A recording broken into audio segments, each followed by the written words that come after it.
ও আমার বন্ধুগণ, এই চেহারাখানার একটা বরকতের কথা আমি বলি। সহিহ আল বুখারী শরীফের মধ্যে হাদিসটি এসেছে, সহিহ মুসলিম শরীফের মধ্যে হাদিসটি এসেছে, এবং মুস্তাদরেক হাকিমের মধ্যে ইমাম হাকিম এই হাদিসটি নকল করেছেন। ও আমার বন্ধুগণ, যখন তাবুক যুদ্ধের সময় আমার নবী সাল্লাল্লাহু আলাইহি ওয়াসাল্লাম কি করলেন, তিনি বলতে লাগলেন, হে আমার সাহাবারা রে, তোমরা তো আগামীকাল তাবুকে পৌঁছাবে, সেখানের মধ্যে গিয়ে তোমরা একটা ঝর্ণা যখন দেখবে, এই ঝর্ণাটা তোমরা পেয়ে যাবে, কিন্তু খবরদার ওই ঝর্ণার পানিতে কেউ কোনো টাচ করবা না। সাহাবারা কি করলো, পরের দিন ঠিকই আল্লাহর নবীর কথা মোতাবেক সেই ঝর্ণাখানা তাদের সামনে যখন আসলো, ওই ঝর্ণাখানার মধ্যে দেখলো সেখানের মধ্যে সামান্য পানি। সাহাবায়ে কেরাম তখন একে অন্যকে ডাকতে লাগলো যে আল্লাহ রসুলের সাহাবারা রে, শুনে রাখো, আমার নবীজি গতকালকে যেই কথা বলেছেন, নূর নবীজির কথা অ্যাবাউট করা যাবে না, নূর নবীজির কথা ডিঙ্গানো যাবে না। এই ঝর্ণার মধ্যে তোমরা নূর নবীজির আদেশ ছাড়া তোমরা এখানে কেউ টাচ করতে পারবে না। আল্লাহু আকবার। যে নবীজি যখন বলবেন তখন এখানের মধ্যে এই ঝর্ণার পানি ছুবে, এছাড়া ছোঁয়ার কোনো অনুমতি নাই। সাহাবায়ে কেরাম স্তব্ধ হয়ে গেলেন। আমার নবীজি আসলেন, আসার পরে বলতে লাগলেন, হে আমার সাহাবারা, পানি কম দেখে তোমরা শঙ্কিত হয়ে গিয়েছো?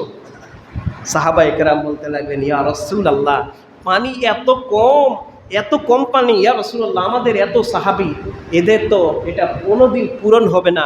আমার নবীজি কি করলেন, যে সাহাবাদেরকে ডাকলেন যে হে আমার সাহাবার, একটা পাত্র নিয়ে আসো। পাত্রটা আনা হলো। বলতে লাগলো যে স্বচ্ছ পানিটা আছে ওটা কি করো, ওই পাত্রের মাঝে নাও। তখন সাহাবায়ে কেরাম একটু একটু করে ওই পাত্রের মধ্যে পানিটা নিলেন। নেওয়ার পরে আমার নবী সাল্লাল্লাহু আলাইহি ওয়াসাল্লাম কি করলেন, ওই পাত্রের মাঝে পানিটা নিয়ে এভাবে ওনার মুখমণ্ডলটা ধৌত করলেন। জোরে কোন সুবহানাল্লাহ, আর জোরে কোন সুবহানাল্লাহ। উঠা দো পরদা, দিখা দো চেহারা, উঠা দো পরদা, দিখা দো চেহারা, কে নূরি বাহারি हिजाबों में है ज़माना तारी, हो रहा है ज़माना तारी, हो रहा है के महर कबा से निकाब में है। আমার নবী সাল্লাল্লাহু আলাইহি ওয়াসাল্লাম ওই চেহারাখানা এই পাত্রের পানিটা দিয়ে ধৌত করলেন, এবং এই পানিটা অন্যদিকে ফেললেন না, পাত্রের মাঝেই ফেললেন, এবং সাহাবাদেরকে বললেন, হে আমার সাহাবারা রে, ওই পানিটা ঝর্ণার মাঝে এভাবে ছিটিয়ে দাও। সাহাবায়ে কেরাম তখন পানিটা কি করলেন, এই ঝর্ণার মাঝে ছিটাতে লাগলেন।